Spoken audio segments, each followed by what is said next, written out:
On n'est pas du tout un pays de sport. Enfin, il faut... Pourquoi vous dites ça? Vous dites souvent ça. Pourquoi vous dites ça? Je suis pas d'accord. Moi non plus. Aujourd'hui, je crois que le plus grand footballeur du monde, c'est un Français. Le plus grand basketteur du monde, c'est un Français. On a des très bons talents, mais par contre, si tu vas dans les pays anglophones, quand tu vois les infrastructures qu'il y a, les... Ah non, on Non mais manque dès d'infrastructures. l'école. On va arrêter la vidéo ici en réalité. On a d'un côté Florent Manodou, quadruple médaillé olympique et octuple champion du monde, et de l'autre Kev Adams, humoriste. Sur le papier, c'est assez facile de deviner lequel des deux aura l'avis le plus éclairé sur la place du sport en France. Mais dans les faits, on voit l'un des meilleurs représentants du sport français se faire reprendre à 2 reprises par un artiste qui ne maîtrise probablement pas le sujet mieux que vous et moi. Rien que pour cette séquence, on a envie de se ranger du côté de Florent Manodou.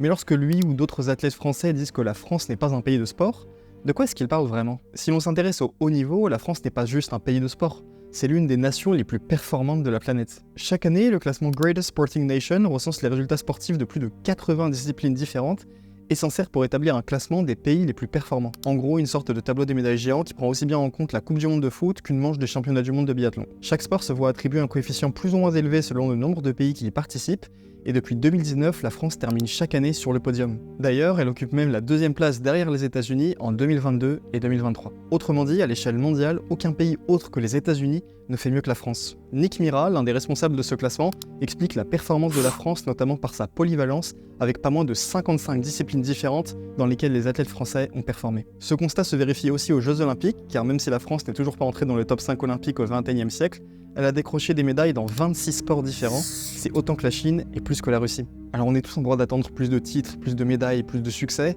mais force est de constater que la France est loin d'être le pire pays pour un supporter. Seulement, ce n'est pas ça que regrette Florent Manodou lorsqu'il dit que la France n'est pas un pays de sport. Et il a raison. En 2023, la France comptait 16 242 sportifs de haut niveau.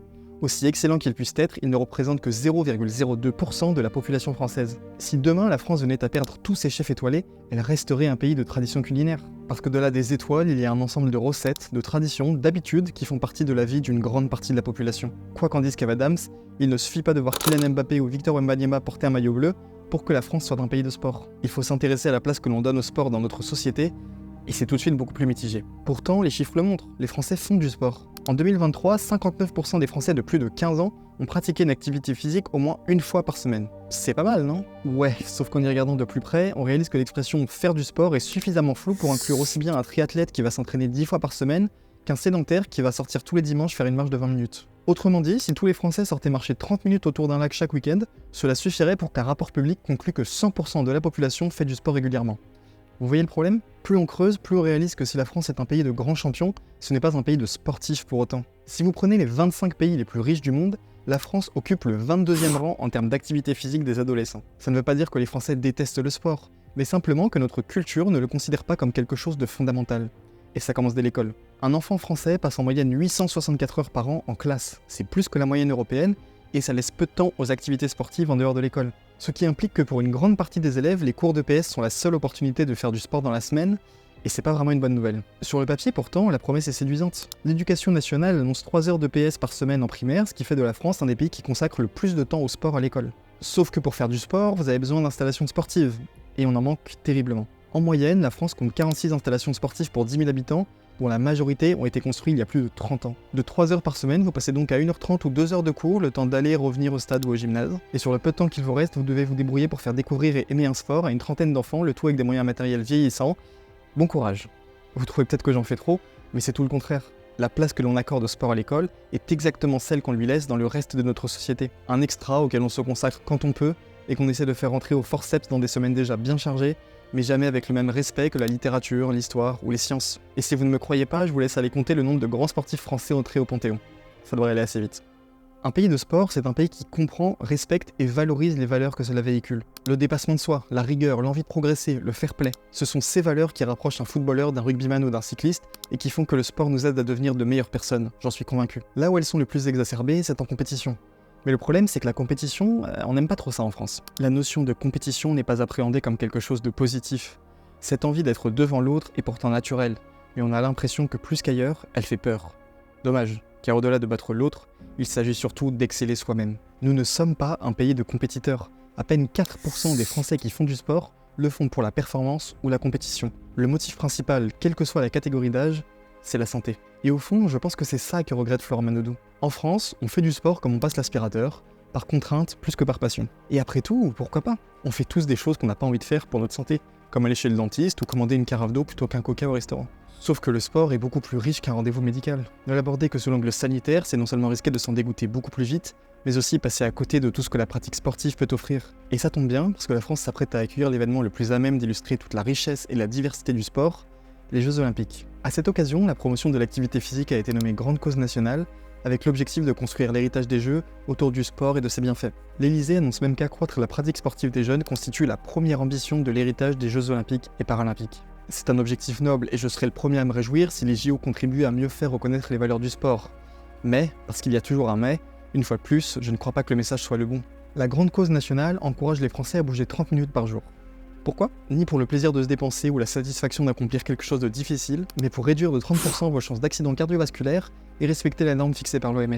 Ce serait comme dire à un fumeur que chaque cigarette lui fait perdre 11 minutes d'espérance de vie. Au fond, il le sait déjà et ça ne le fera pas changer de comportement. Penser que vous allez convaincre un sédentaire de faire plus de sport en lui disant que c'est bon pour sa santé, c'est au mieux naïf et au pire totalement à côté de la plaque. Les Jeux Olympiques ont pour devise plus vite, plus haut, plus fort, ensemble. La quête de progrès, le dépassement de soi, le partage sont au cœur des valeurs de l'olympisme, mais nous avons décidé d'en faire une campagne de santé publique. Et évidemment que lorsque l'obésité progresse à ce point en France, il faut rappeler l'importance de l'activité physique. Mais comment voulez-vous donner le goût du sport à quelqu'un s'il n'y voit aucune forme de plaisir ? Alors de là à dire que l'on présente le sport comme un simple levier pour réduire le déficit de la sécurité sociale, il n'y a qu'un pas. Bien sûr, tout n'est pas à jeter, car même si les Jeux Olympiques ont peu de chances de propager le virus du sport en France, ils servent au moins de prétexte à la mise en place d'actions qui vont dans le bon sens, comme la construction de 10 000 équipements sportifs supplémentaires, ou l'ouverture de 15 000 places en sport-études. Et ce n'est d'ailleurs même pas une exception française. Les Britanniques voyaient les Jeux de Londres 2012 comme une chance extraordinaire de revigorer les habitudes sportives du pays. Mais en 2017, ils faisaient toujours autant de sport qu'en 2012 ou qu'en 2005. En fait, accueillir un événement sportif aussi important qu'il soit n'a presque aucun impact sur la culture sportive d'un pays. Quelques semaines d'enthousiasme ne pèsent malheureusement pas lourd face à des décennies de négligence. La France n'est pas un pays de sport, c'est un pays qui aime suivre le sport, à condition que ce soit la Coupe du Monde et que la France soit au moins en demi-finale, mais nous n'avons pas encore pleinement intégré que l'activité physique pouvait être plus qu'une corvée ou un moyen de perdre quelques kilos. Mais il y a de l'espoir. Si la France n'est pas encore un pays de sport, elle peut toujours le devenir. Et pour y arriver, elle peut s'inspirer d'un pays qui fait figure d'exemple en la matière. Un pays qui a réussi à combiner l'excellence au très haut niveau avec une culture du sport bien ancrée dans sa population, la Slovénie. La Slovénie, c'est un pays plus petit que la Bretagne, coincé entre l'Italie et la Croatie, mais qui excelle au très haut niveau. Vous vous souvenez du classement qui faisait de la France la deuxième meilleure nation de sport ? Si l'on regarde ce même classement en termes de performance sportive par habitant, la Slovénie oscille entre la première et la troisième place depuis 2020. Parce que si vous l'aviez oublié, la Slovénie c'est Tadej Pogačar et Primož Roglič, vainqueurs à eux deux de 2 Tours de France, 2 Tours d'Italie et 3 Tours d'Espagne. C'est aussi Luka Doncic, nommé 5 fois dans l'équipe de la saison en NBA, ou encore Tina Madze, double championne olympique et quadruple championne du monde de ski alpin. Et ça, c'est sans parler des sports collectifs qui ont ramené une médaille de bronze au championnat du monde de hand et une médaille d'or au championnat d'Europe de basket ces dernières années. Pour un pays moins peuplé que la ville de Paris, c'est colossal. Et contrairement à la France, l'excellence au très haut niveau reflète un réel intérêt que les Slovènes ont pour le sport. Une étude menée sur 10 ans montre que les parents slovènes placent le sport dans le top 4 des priorités pour leurs enfants, aux côtés de l'apprentissage du slovène, de l'anglais et des maths. Et ça paye, puisque la Slovénie est l'un des pays d'Europe où les adolescents sont les plus fit, avec de bien meilleurs résultats que les adolescents français par exemple sur des exercices de sprint ou de saut. Alors pour être totalement juste, il faut préciser que la Slovénie a quelques avantages que la France n'a pas, à commencer par sa géographie. Si vous quittez la capitale Ljubljana et que vous roulez 40 minutes vers l'ouest, vous arrivez en pleine nature, au parc national du Triglav, où culmine le plus haut sommet des Alpes juliennes. En France, si vous roulez 40 minutes en partant de Paris, vous avez passé 3 feux rouges. Bon, plus sérieusement, les Français aussi ont accès à la montagne et à la mer. Mais la Slovénie concentre ces mêmes avantages dans un territoire 27 fois plus petit. Un vrai terrain de sport à l'échelle d'un pays. Mais ça ne veut pas dire qu'on ne peut pas s'en inspirer pour autant. En septembre 2023, Emmanuel Macron a annoncé la mise en place d'un test d'aptitude physique pour tous les élèves de 6e, afin de mesurer l'évolution de leur santé. Ce test, les Slovènes le connaissent très bien. Il s'appelle SlowFit et il est en place dans le pays depuis 1981. Chaque année, plus de 200 000 élèves slovènes passent une série de 11 épreuves physiques, comme une course de 600 mètres, un saut en longueur ou encore un test de coordination. Tadej Pogačar et tous les autres champions slovènes sont passés par SlowFit, où leurs résultats ont permis de détecter certaines prédispositions et de les accompagner très tôt vers le haut niveau. Pour tous les autres, ce dispositif permet de repérer certains facteurs de risque, de faire des recommandations d'activité physique, bref, prévenir plutôt que guérir. Soyons clairs, ce n'est pas parce que les Slovènes passent une journée par an à faire un test de condition physique qu'ils sont un pays de sport. Mais ce genre d'initiatives sont les signaux tangibles d'une culture où les valeurs du sport peuvent s'exprimer. Que la France essaye de s'en inspirer, ça ne peut être qu'une bonne nouvelle. Bien sûr, on peut regretter que tout ça arrive trop tard. Qu'au lieu d'être une apothéose, les Jeux Olympiques ne soient que l'hypothétique coup d'envoi d'une rencontre déjà tellement retardée. Mais lorsque 9 Français sur 10 se déclarent stressés et que les enfants ont perdu un quart de leur capacité cardiovasculaire en 40 ans, il y a urgence. Florent Manodou a vu juste, la France n'est pas un pays de sport, mais elle doit le devenir.